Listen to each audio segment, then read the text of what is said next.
다 함께 기도하심으로 7월 29일 월요일 매일 예배 시작하겠습니다. 사랑과 은혜가 풍성하신 하나님 감사합니다.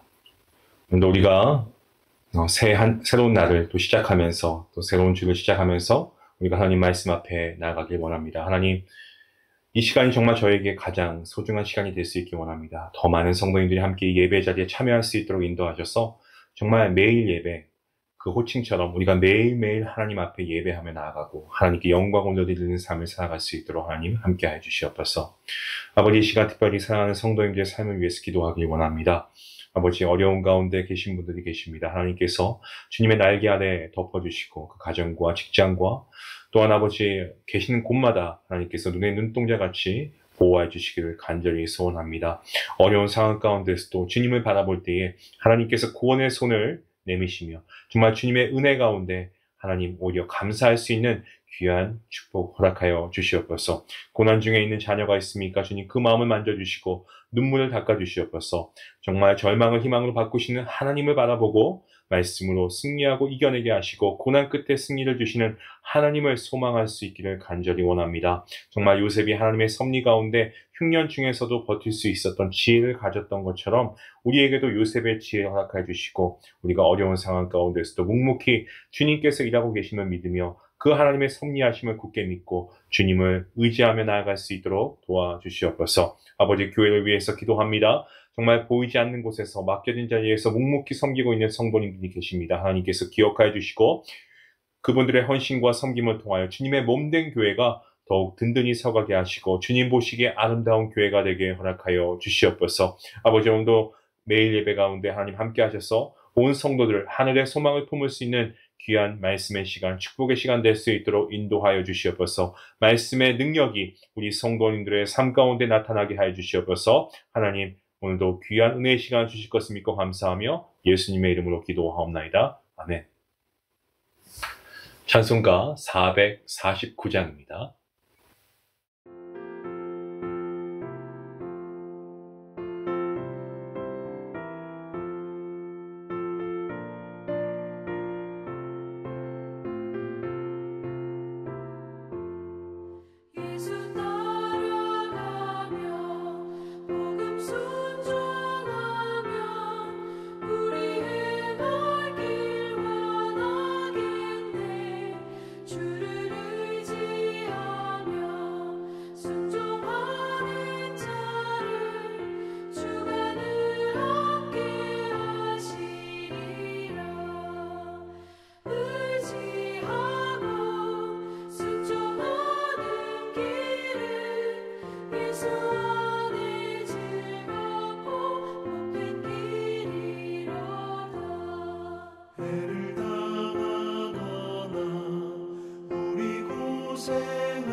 예수 안에 즐겁고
예수 안에 즐겁고 복된 길이로다.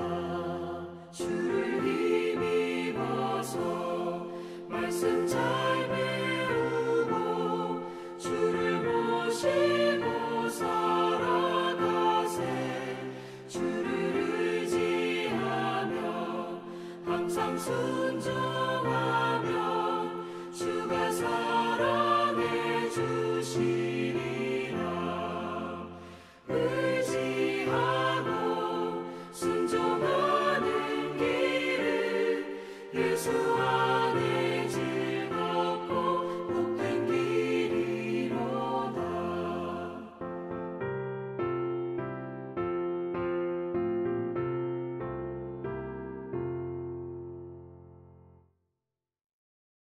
오늘 하나님 말씀은 열왕기하 17장 13절에서 23절까지 말씀입니다. 함께 말씀을 읽겠습니다.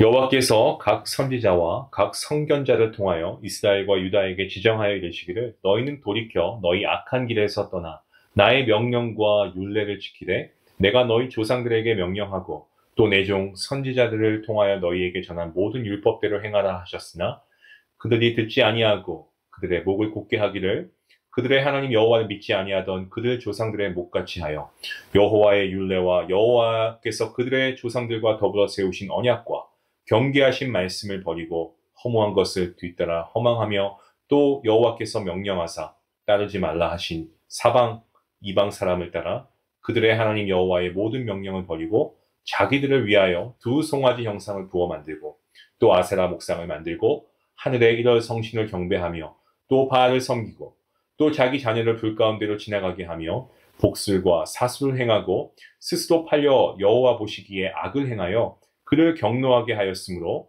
여호와께서 이스라엘에게 심히 노하사 그들을 그의 앞에서 제거하시니 오직 유다 지파 외에는 남은 자가 없습니다. 유다도 그들의 하나님 여호와의 명령을 지키지 아니하고 이스라엘 사람들이 만든 관습을 행하였으므로 여호와께서 이스라엘의 온 족속을 버리사 괴롭게 하시며 노략군의 손에 넘기시고 마침내 그의 앞에서 쫓아내시니라.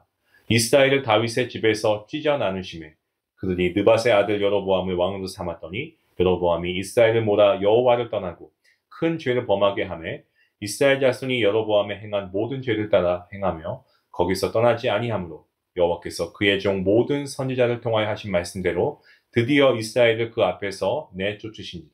이스라엘이 고향에서 아수르에 사로잡혀 가서 오늘까지 이르게 되었더라. 아멘. 오늘 본문 말씀은 13절부터지만 이 말씀의 이해를 돕고자 어제 본문이었던 같은 17장 1절부터 오늘 본문 말씀까지 함께 살펴보겠습니다. 오늘 본문은 이 북이스라엘의 마지막과 호세아의 이야기로 시작합니다. 어제 본문이죠. 그리고 이스라엘이 왜 멸망하게 되었는지 그 이유에 대해서 설명합니다. 호세아가 통치하던 이스라엘의 남쪽 그리고 북쪽으로 이 두 강대국이 버티고 있었습니다. 이스라엘은 애국과 아수르라고 하는 두 강대국 사이에 껴 있었다는 거죠. 어느 날 아수르 왕 살만에셀이 북이스라엘을 공격해 왔습니다. 그러자 호세아 왕은 그에게 항복하고요. 조공을 바쳤습니다. 그런데 호세아 왕이 주변 정세를 살펴보니까 애굽이 더 강대국처럼 보이더라는 거죠. 그래서 호세아는 아수르를 등지고 배반하고 애굽 편에 섰습니다. 그러니까 아수르 왕이 가만히 있겠습니까? 아수르 왕이 호세아 왕이 자신을 배반한 것을 보고 북이스라엘을 침략해 왔습니다. 그리고 호세아를 감옥에 가두고 북이스라엘 사람들을 아수르까지 끌고 가서 아수르 땅으로 이주시켜 버렸습니다. 이것이 북이스라엘이 멸망당할 때의 상황입니다. 우리가 지금 볼 때에는 우리와 상관없는 옛날 이야기처럼 보일 수 있지만 그 당시 이스라엘로서는 정말 처절하게 직면해야만 하는 현실이었습니다. 이스라엘은 그 당시 너무나 약소국이고 힘이 없어서 어떻게든 주변에 있는 강대국들과 같이 손을 잡든지 아니면 강대국을 의지해야만 살아남을 수 있다고 판단하는 그러한 상황이었죠. 어떻게 보면 좀 지극히 상식적인 판단으로 보여집니다. 호세아 왕이 치리할 때 이스라엘의 상황은 이렇습니다. 이스라엘이 두 나라 모두에게 조공을 바치자니 그만큼 돈도 많이 들지 않았겠습니까? 또 돈도 되지 않았습니다. 그렇다고 뭐 정치적으로 양다리를 걸칠 수도 없고요. 그러니까 결국 아수를 등지고 좀 더 강해 보이는 강국, 유리해 보이는 애굽에게 다가간 겁니다. 자, 그런데 이것이 결국에 이스라엘의 멸망을 초래합니다. 호세아 왕이 그가 왕으로서는 현실을 정확하게 파악해서 대처한다라고 했는데 결국 한 나라가 멸망되게 된 거죠. 열왕기하 17장에서 이스라엘 멸망의 이유를 설명하면서 특이한 설명을 덧붙이는 것을 볼 수 있는데요. 어제 본문이었던 2절 말씀을 보시면 여호와께서 보시기에 악을 행하였으나 다만 그전 이스라엘 여러 왕들과 같이 하지는 아니하였더라라고 말씀하고 있는데요. 이 말씀이 좀 저에게 재미있게 다가왔습니다. 왜냐하면 하나님께서 보시기에 호세아 왕은 악을 행했는데 그 전에 이스라엘 왕만큼 악하지는 않았다라고 이야기하고 있는 게 저는 좀 재미있었습니다. 그리고 이런 질문이 생겼어요. 왜 이 이야기를 굳이 해야 하나? 꼭 이 이야기를 해야 할 이유가 있을까? 괜히 다른 이스라엘 왕들과 왜 비교해서 이 이야기를 하는 걸까? 더군다나 호세아 왕은 어떻습니까? 북이스라엘의 마지막 왕으로서 호세아 왕의 외교 정책이 결정적으로 이스라엘의 멸망으로 이끌었는데 왜 그럴까? 저는 이런 좀 질문이 많이 들었습니다.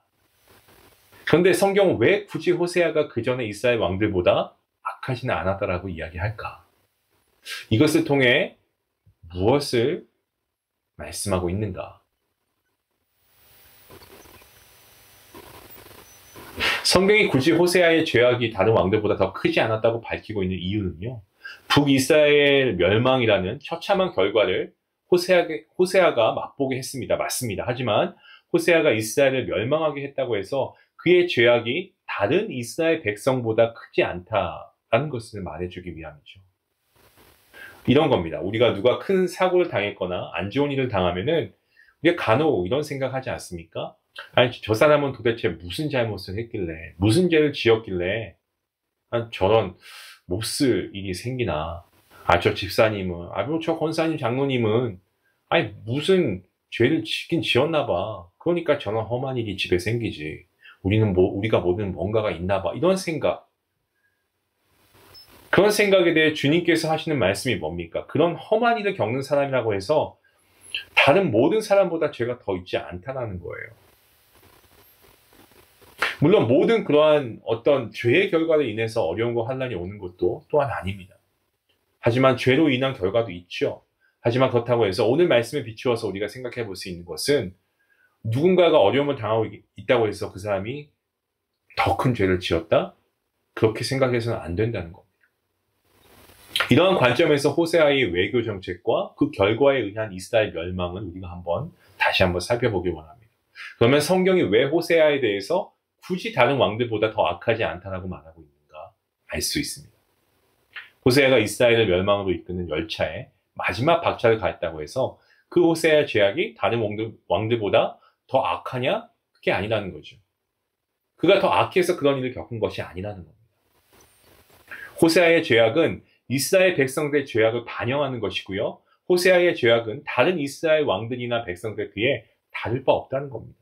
겉으로 보기에는 정말 상상하기 힘든 험한 일, 고통스러운 형벌을 겪었지만 그렇다고 그 사람이 다른 사람에 비해서 더 악해서 그런 일을 겪은 것이 아니고 누구든지 회개하지 않으면 이 호세아와 이스라엘 백성들의 죄악을 반면교사로 삼지 않는다면 누구나 그렇게 될 수 있다는 것을 호세아가 다른 왕들에 비해 더 악하지 않다라는 것으로 성경이 말씀하고 있는 겁니다. 이에 대한 것은 7절 이후에 나오는 내용으로 더 명확하고 자세히 알 수가 있습니다. 17장 1절부터 6절까지는 이스라엘이 왜 멸망했는가 외교 정책적 측면에서 이야기하고 있고요. 그러나 그것은 표면적으로 드러난 어떤 현상일 뿐이었죠. 진정한 이유는 어제 본문이었던 7절 이후에서 이스라엘이 왜 멸망했는가에 대해서 명확하게 밝히고 있습니다. 그 이유는요, 하나님 말씀을 따르지 않고 우상 숭배한 것에 있습니다. 외교 정책이 잘못됐기 때문이 아니고요. 이스라엘이 멸망당한 진정한 이유는요, 우상 숭배. 하나님 말씀을 따르지 않는 거예요. 이스라엘의 멸망이라는 것은 본문 20절에서도 설명하고 있는 것처럼 하나님께서 이 땅에서 세우신 나라에서 그 백성들을 쫓아내 버리는 사건입니다. 하나님의 백성이 하나님의 땅에서 쫓겨나는 것은 단순히 인간의 지혜가 부족해서 아니면 판단이 흐려져서 그렇게 해서 일어나는 사건이 아니에요. 이것은 하나님의 백성이 하나님의 말씀에 불순종했고 하나님께 반역했기에 하나님의 땅에서 쫓겨나는 것입니다. 때문에 호세아의 외교 정책의 실패는 이스라엘이 멸망당해야만 하는 진정한 이유, 이스라엘 백성들이 고초를 겪고 아수르 땅으로 포로로 잡혀가야 하는 진정한 이유, 즉 이스라엘 백성들의 우상 숭배의 모습이 표면적으로 드러난 현상에 불과하다는 겁니다. 예를 하나 들어보겠습니다. 우리 몸은 우리의 건강을 반영하죠. 예를 들면 위나 장이 좋지 않은 그런 사람은 얼굴에 좀 트러블이 많이 난다라고 합니다. 또 신장이 좋지 않은 분들은 얼굴이나 다리가 붓는 현상이 나타난다고 하죠. 신장이 좋지 않아서 혈액투석을 하는 사람이 사망을 했다고 한다면 그 사람은 얼굴이나 다리가 부어서 사망한 것이 아닙니다. 근본적으로 신장에 문제가 있어서 신장에 병이 생겨서 사망한 겁니다. 얼굴이나 다리가 붓는 것은 단지 몸에 이상이 나타난 현상에 불과한 겁니다. 호세아가 아수르나 애굽에게 조공을 바치고 또 그들과의 외교 정책을 통해서 그가 살아남기 위해서 애썼습니다. 그런데 그것이 이스라엘을 죽음에 이르게 했습니다. 성경은 이스라엘의 멸망의 원인을 분명 하나님의 말씀에 따르지 않고 불순종하고 우상을 섬겼기 때문이라고 말씀하고 있습니다. 때문에 호세아 왕의 외교 정책의 모습은 하나님 말씀을 따르지 않고 우상 숭배하는 이스라엘의 모습을 단면적으로 보여주고 있는 모습입니다. 하나님의 백성이 하나님을 따르지 않고 오히려 하나님을 적대시하고 반역하는 모습. 그렇다면 호세아 왕의 외교 정책의 모습이 어떻게 우상 숭배와 관련이 있는가? 우리가 한번 이 점을 좀 한번 살펴봐야 될 것 같습니다. 그 이유에 대해서는 남유다의 멸망을 예언했던, 경고했던 예레미야 선지자의 말씀을 우리가 함께 살펴보면 좋을 것 같습니다. 예레미야서 17장 5절 말씀에 이렇게 설명하고 있습니다. 여호와께서 이와 같이 말씀하시니라. 무릇 사람을 믿으며 육신으로 그의 힘을 삼고 마음이 여호와에게서 떠난 그 사람은 저주를 받을 것이다. 예레미야 13장 25절과 26절 말씀에서는 계속해서 이렇게 설명합니다. 여호와의 말씀이니라. 이는 내 몫이요 내가 헤아려 정하여 내게 준 분깃이니 내가 나를 잊어버리고 거짓을 신뢰하는 까닭이라. 그러므로 내가 너의 치마를 너의 얼굴에까지 들쳐서 너의 수치를 드러내리라. 사람을 믿고 자기가 가지고 있는 어떤 능력과 어떤 스펙을 힘으로 삼는 사람은요, 저주를 받는다는 말씀입니다. 특별히 송아지에 절하고 바알을 숭배하는 것만이 우상 숭배라고 해서 저주를 받는 것이 아니고, 자기의 능력이나 환경을 의지해서 하나님을 신뢰하지 않으면 그것이 곧 우상 숭배라는 거죠. 그에게는 사람의 능력이나 환경, 가진 어떤 재산, 물질, 어떤 명예, 자리, 이것이 곧 우상이 됩니다. 왜냐하면 사람의 능력이나 환경, 위치, 지위 이런 것을 의지한다고 하는 것은요, 하나님을 의지하고 신뢰하라는 하나님의 권유와 설득의 말씀을 NO 하고 거부하는 것이기 때문에 그렇습니다.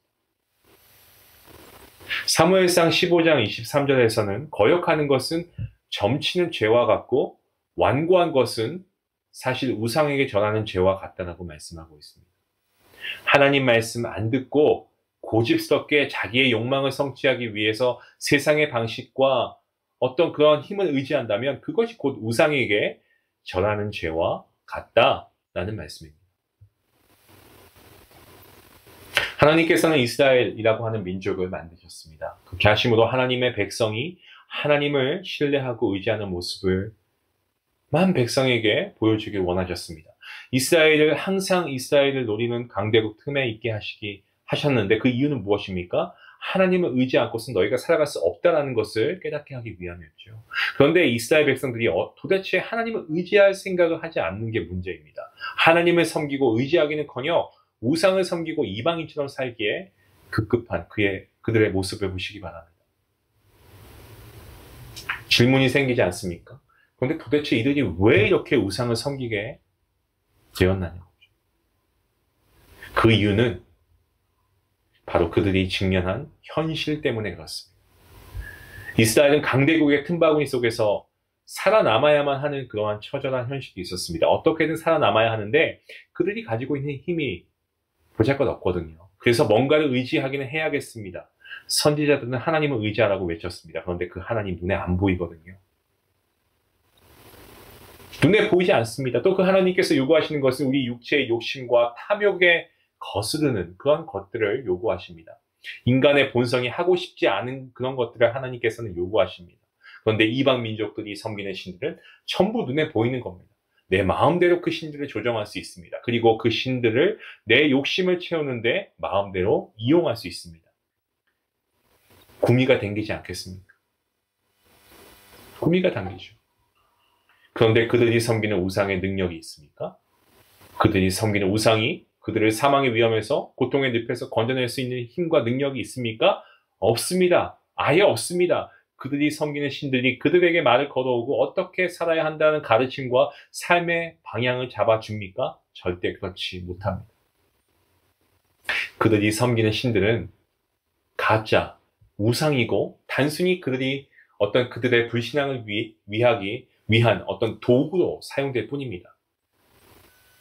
실질적인 그들 현실의 도움은 1도 되지 않습니다. 그렇다면 남은 것은 뭡니까? 자신의 힘밖에 없다는 거죠. 그러므로 호세아 왕이 선택하고 판단한 것은 당연히 자신이 가지고 있는 힘과 능력으로 이 어려움을 극복하려고 한 겁니다. 호세아 왕으로서는 이런 현실 앞에 냉정하게 판단하고 움직인 거죠. 자기가 가지고 있는 힘과 능력을 가지고 현실을 헤쳐 나가야겠다고 생각한 겁니다. 성도 여러분, 하나님을 신뢰하고 의지하고 그 삶의 기반으로 삼지 않는 사람은요, 교회 다니는 성도라고 해도 예외는 아닙니다. 그러한 사람은 결국 자신의 능력이나 다른 환경에 의지해서 살아갑니다. 이것이 우상을 섬기는 자의 모습이다라는 것을 우리는 오늘 분명히 깨닫게 됩니다. 이것이 현대를 살아가고 있는 우리의 모습은 아닌가요? 우상을 섬기고 이방 사람들이 섬기는 신들을 섬긴다고 해서 그야말로 매일 우리가 신주단지에 절하고 그런 거 아닙니다. 우상 숭배라고 해서 우리가 교회 안에 어떤 물체나 어떤 물건을 갖다 놓고 향단을 피워야만 우상 숭배가 아니라는 겁니다. 그런 것을 하지 않아도 우상 숭배가 어떤 모양인지를 보여주는 것이 바로 호세아의 모습 아닐까요? 하나님을 의지하지 않고 자기의 능력, 다른 것을 의지하려고 한다면 여러분 그것이 바로 우상을 섬기는 것으로 우리가 분명하게 깨달아야 합니다.